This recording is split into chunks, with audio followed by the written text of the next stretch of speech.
You're welcome to today's video. My name is Oluchi Gune and I'm glad you're joining me today. So today, just for a few minutes, I want to talk about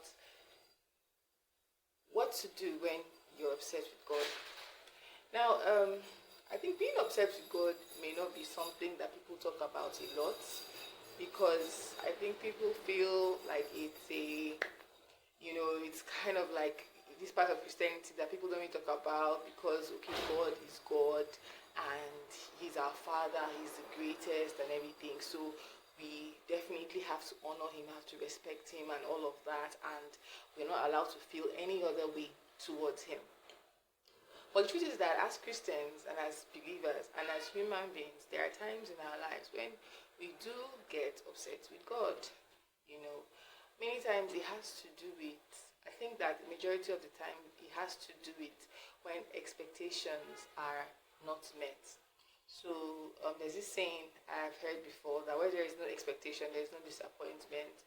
And I think sometimes, many times when we come to see God as our Father, as our friend, when we come to read the scriptures, we've seen the things He's promised us in the Bible, and then, you're like, okay, God, this is what your word says, this is what your word says. And many times, or sometimes, we find that what He said, in His word is not seeming to tally with our present situation. Maybe there's something you've been asking Him for, something that is totally legit, like, okay, God, I want to get married, or God, I want to have a baby, God, I want to get into school, and you're asking something from Him, or God, I want the relationship with this person to be better, and you keep asking, you've been asking for days, for weeks, for months, and it's stretching into years, and disappointment starts to set in, and you begin to have questions in your heart, and you begin to ask God, are you really, Lord, seriously, God, God, I thought this is what your word says. I thought things were clear on that. I thought I've done everything I'm supposed to do, and still it's not happening. Sometimes it can happen like chronically, like that. Disappointment sets in, or rather sets in chronically. But sometimes it can be something really acute, like, you lose someone when you're not expecting to lose someone, or you make a mistake that you're not expecting to make, and you're just like, God, and you get upset. And one of the problems with getting upset with God is that many times we kind of, bury it inside. We don't face our feelings, and so you're coming to God with that kind of thing. And sometimes you're still trying to be spiritual. Sometimes you're still trying to go to church, but in your heart of hearts, you're just angry. You're just angry, or you're still trying to keep that faith, that baseline faith, but in your heart, you're just disappointed. Or for some people, they just flat out just give up and just be like, God, I'm not doing it again. Like, this thing is not real and all of that. So, but we've all had those times. I personally have had those times a lot in my life, many times, when I have questioned some things and have been deeply angry about some things. But one of the things that has helped me, a lot, first of all, number one, is honesty. So, first of all, going back to God and being honest about how you feel, not hiding it and not pretending. You're just like someone, like a husband and wife who are quarreling, and they're just trying to still keep straight faces, but they are really upset.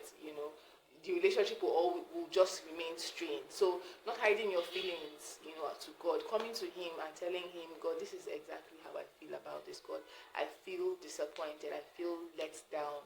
I don't really feel confident anymore. I feel like I don't really trust you anymore, or trust you as much as I used to. So first of all, we have to come face to face with our feelings, and we have to be true to God. We have to be honest with Him. We shouldn't play games. We shouldn't hide the way we feel. Then the second thing we need to do sometimes is that we need to talk to someone. So not just anyone, but someone who is trusted, someone who is a bit more mature in the faith, someone who we believe has maybe like their faith is a bit stronger at that point than you are, because other people have a way of bringing things into perspective for us. When they share their own stories, when they share how they've overcome, then we sometimes are able to rise up in faith and realize, I'm not the only one who's going through this. Someone else has gone through it before, and they have been able to come out of it. So you should be willing to, should be vulnerable enough to share, but share with the right person. Okay, like I said, the more mature person, who you can just share how you feel, and then from them you can receive comfort, you can receive encouragement. The third thing you should also consider is that you should also look at the pros and cons of what has happened, because sometimes we can only see just be beyond our noses. We don't really know the whole picture. We don't really know the whole picture. For example, you could have said, okay, I want to leave home at 10 a.m. and get to work at so time, and maybe we're going to work, and then you had an accident, and then you're angry and you're upset and saying, okay, God, why did I have to go to work then? Why couldn't I have gone earlier instead of later, or later instead of earlier? God, why did you let this accident happen? But God himself will be in heaven, seeing the much, much bigger picture and saying, okay, so if you had gone like 30 minutes earlier, you could actually have died in that accident. Okay, if you had decided to go 30 minutes later, you could have, something else, something worse could have happened to you at home. So there might have been something bigger that he prevented for you, but we'll never really know. We just see what has happened, and then we begin to, cast aspersions. I mean, say, God, this is all a mistake and all of that. But we should realize that there might be something he saved us from. There might be something he delivered us from. Sometimes you yourself have been in a situation whereby you felt, okay, I don't want to go this route because I feel there's going to be a hold up. And then you go another route, and then you meet even a more massive hold up, and then you're wondering, oh dear, I should have gone the other way. But in all honesty, if you had gone through way A, you would have berated yourself and said, oh, maybe, and if you had gone through way A and met a problem, you would have said, oh, maybe I should have gone through way B. But now you're on way B, you're seeing the massive hold up. So all I'm trying to say is that we should always just try to look for the good in all of the bad. And remember that things could have turned out worse. But God has a bigger picture, and let's just be willing to trust our lives into his hands. And the final thing is that let's be willing to, humble ourselves before God and realize that he is God. He's our Father. He wants the best for us. And at the end of the day, he remains God. Much as we are hurting, much as we are aching, let's realize that pain and sorrow and, difficult times are part of what, our existence. It could be because of that's just how the way the world is structured. Sometimes it could just be massive suffering that we're a part of. Sometimes it could be due to other people's mistakes. So let's not be too hard on ourselves. Let's not be too hard on God. Let's just take a moment. Let's just pause. Let's just count our blessings. Let's be thankful for what we have and not for what we don't have. Let's be thankful for what we've been given and not what we haven't received yet. And let's just be grateful and believe that, in the bigger picture, God is working everything out for our good. So I just want to encourage you today, if you're upset with God, I encourage you to go back to him in prayer.